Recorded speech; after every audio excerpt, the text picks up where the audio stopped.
Hello everyone and welcome back to my channel. If you're new here, we talk about all things homesteading, homemaking, and just our journey to a slower, more simple life. And I'm starting today by going to shovel some loam into the new garden beds that I've made. I will go ahead and show you. This is what is currently sitting in my driveway. So in years past, I had access to a truck and I actually went and got loom in that way, and I don't have a truck this year, so I was kind of thinking and looking around. I got some bags of soil that I had used to start the process of filling beds, but I really didn't want to go that route because it's kind of wasteful, one, and also just way more expensive typically. So I found a company that has different kinds of soils. They had compost as well, but I decided to get a bunch of loom because one, that is way cheaper, and two, if you're getting a good quality loom, it really is a great starting point, and then you can get some compost to go with it. But that is 10 yards of loom sitting in the middle of the driveway because with the fence it's great, but you can't really dump dirt in the fence, if that makes sense, from trucks. So it is dumped in the driveway and I have to use this good old wheelbarrow and shovel it up and bring it in. So I'm going to start that process today.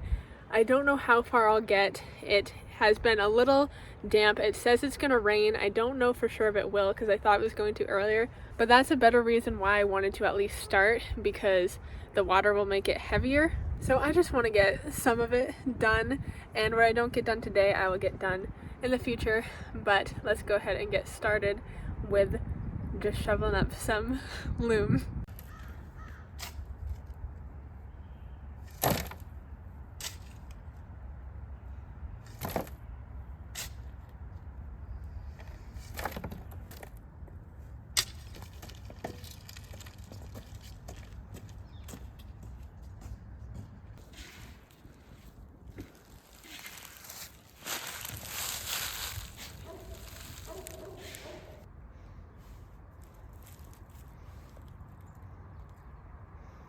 Hello. It has been a few days since we last chatted, and I will go ahead and show you the progress on the loom pile. It is definitely not done.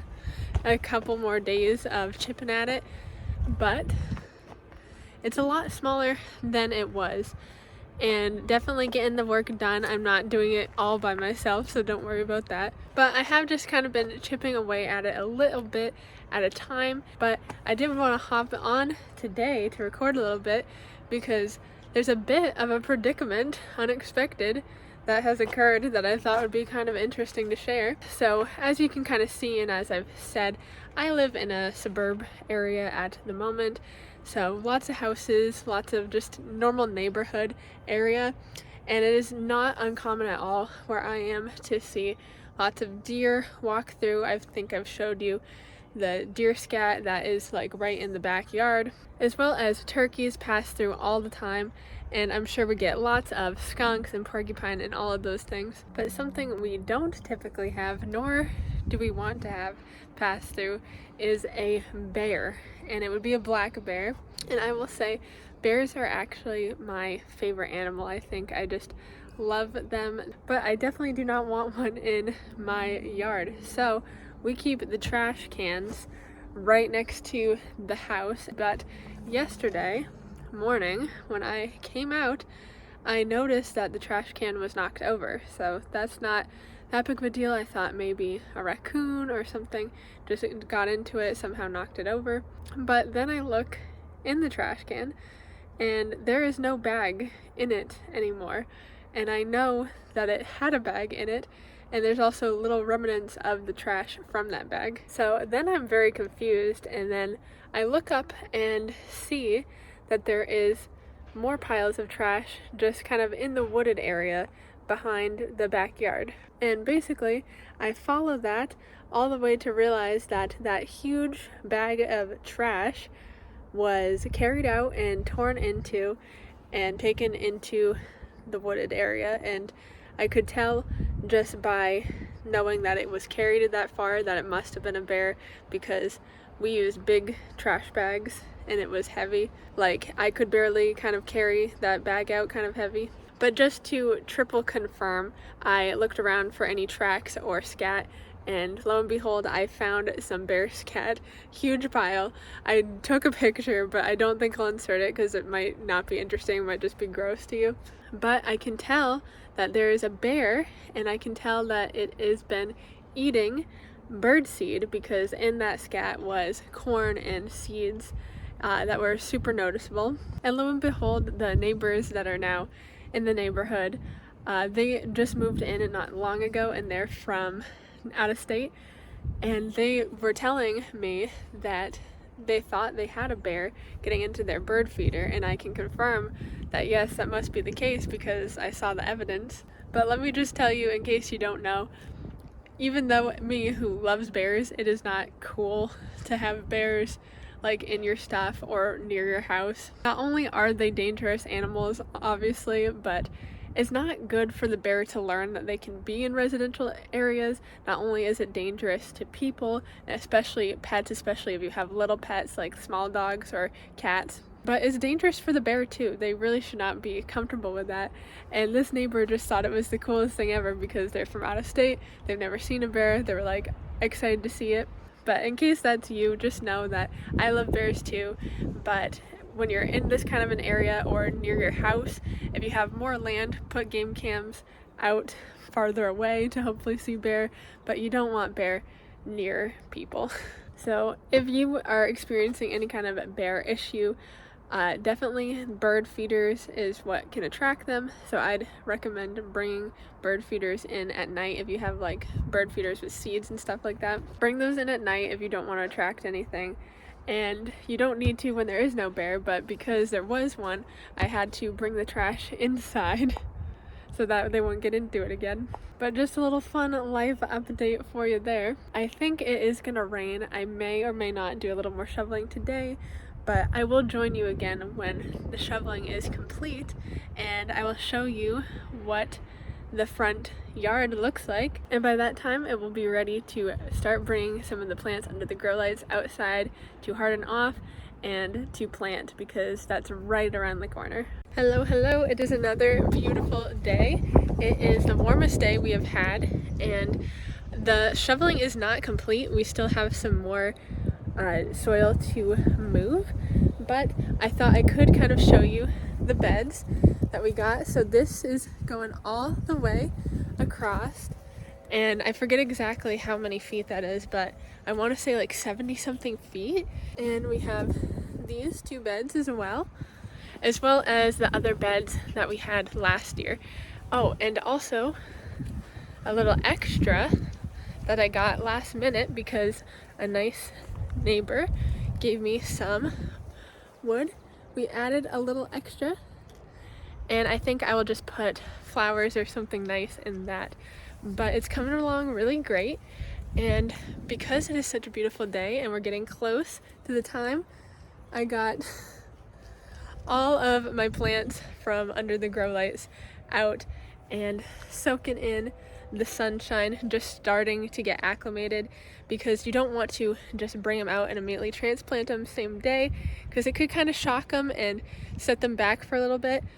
So it's good to let them acclimate on warmer days that there's not a lot of weird weather things going on. It's a little bit windy, but that's okay.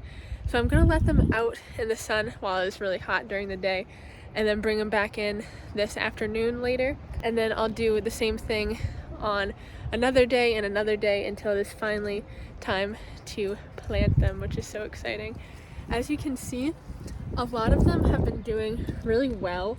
There's a lot of good growth, but then we also have some that just didn't do as well, and I can't tell you exactly why that is. Could be some negligence on my part, just not doing everything, watering everything as well. Also could just be having to do with the setup I have specifically, where it's just kind of hard to give enough light to everything with me growing kind of this much. But overall, I am really happy with how much I started inside. And this is just the stuff that I couldn't start outside. This is only the super frost tender stuff like tomatoes and peppers and some squash. There's still a lot that I'm going to be planting directly in bed, so I'm really excited. Also, side note, I went to a yard sale this weekend and got some free bed sheets, and I did some sewing over the weekend, and I made myself a little dress as well as a little head covering. I'll insert a couple pictures I took of myself in it too, just because I'm proud. It's been really cool doing more sewing of clothes, and it's just awesome what you can do with something free, something somebody wants to give away, and just a little bit of sewing knowledge. I really don't have that much sewing knowledge, so how cool is that?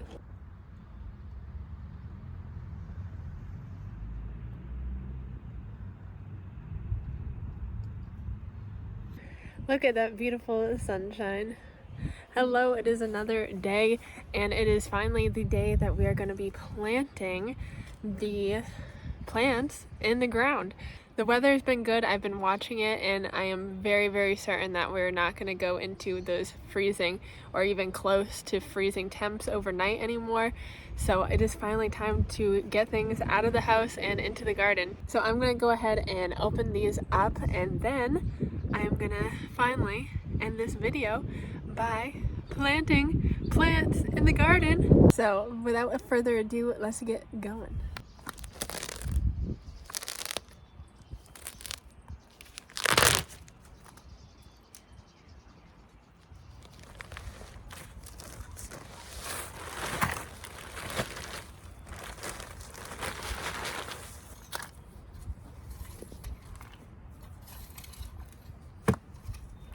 This bed I am planning to put potatoes in. That's why it is so deep. It's one of my deeper beds, so that's why I'm going with that. And I need to get those ordered. I ordered them from a place right in my home state, and they did really well last year for how much I planted. So I want to plant more this year, and this will be great. This will be a great bed to put potatoes in.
It's the first of the dandelion blooms. Look at the ants just collecting. If you didn't know, dandelions are actually my favorite flower.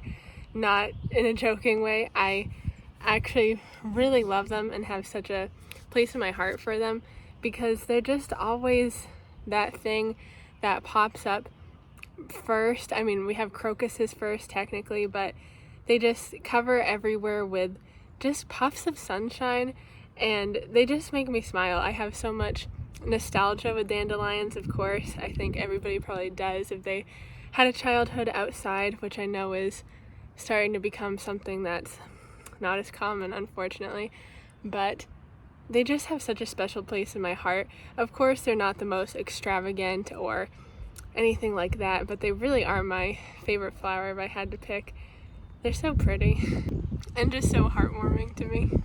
So I wasn't planning on filming at all, but look at that big boy. That might be the biggest worm I've ever come across. It's gonna get itself scorched in the sun if it keeps going up that way. I'll probably move it.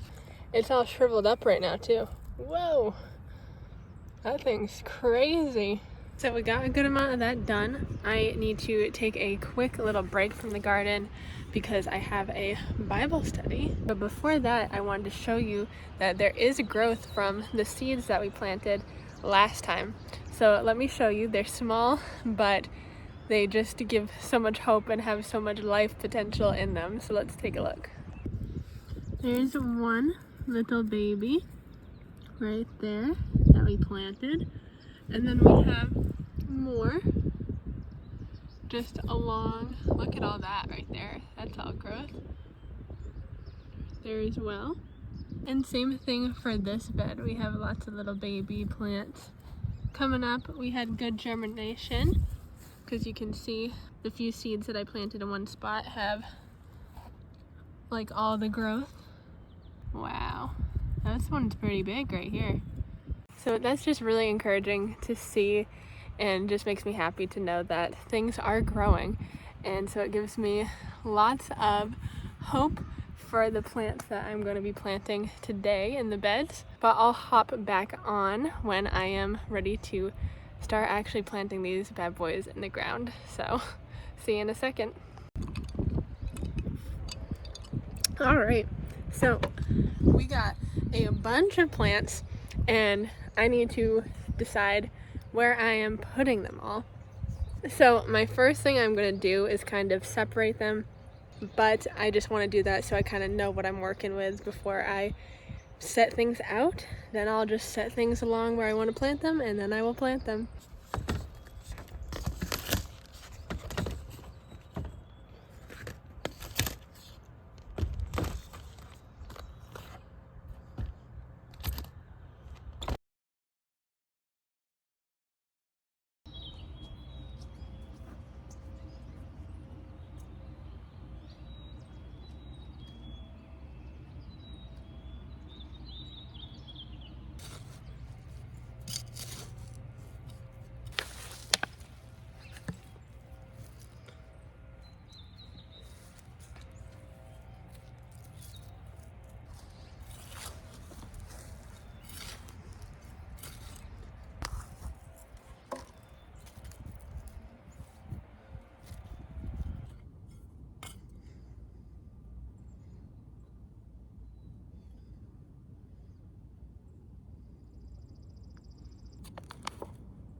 Okay, I am back and we're in a different location, and that is my back deck. And I, as you can see, have quite a few pots. I am planning to add more actually, but I want to kind of do an experiment in a way. This might not be the best word, but kind of a demonstration of what you can really grow even in such a little space like just a deck. And I want to do that because I'm clearly documenting things for YouTube, and I want to show that you really can do so much more than you might think, no matter what your circumstance.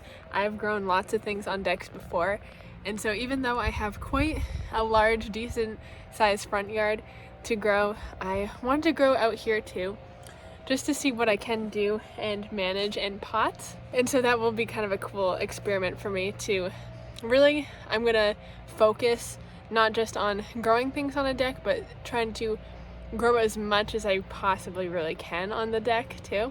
So that will be fun. So I have all of the pots ready to go, and I'm gonna start planting some things in some of them.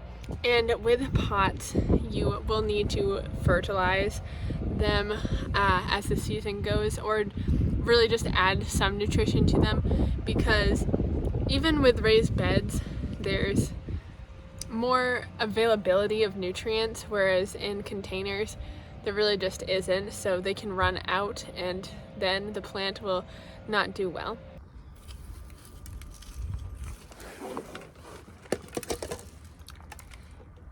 Oh, there's 2 in there. I didn't even realize. And with tomatoes, I'm gonna go ahead, take those bottom leaves right off. And tomatoes grow roots from their whole stem line. So I'm gonna bury this, I'll take that one off too. I'm gonna bury this all the way up to here so that it really establishes a strong root system right from the get-go. And there we have it.